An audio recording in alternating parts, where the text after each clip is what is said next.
j'espère que vous allez bien. Aujourd'hui, je vous propose la recette d'un délicieux cake au poireau, saumon et chèvre.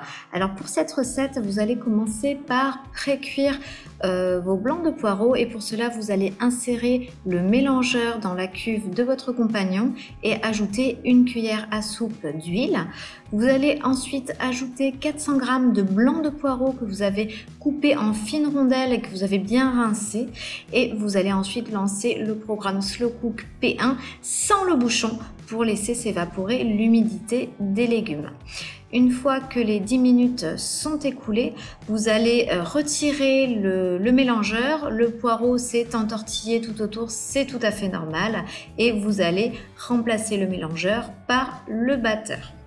Vous allez maintenant ajouter une partie des ingrédients de votre pâte à cake, à savoir 300 g de farine blanche, un sachet de levure chimique, un sachet entier de levure, 4 œufs entiers également, 50 ml de lait, j'ai utilisé de l'huile demi-écrémée, 50 ml d'huile, j'ai utilisé de l'huile neutre, donc de l'huile de tournesol, 50 g d'emmental râpé, vous pouvez retirer le fromage ou substituer par un autre fromage, vous refermez le couvercle, vous ajoutez le bouchon et vous allez mélanger le tout en vitesse 7 pour 50 secondes.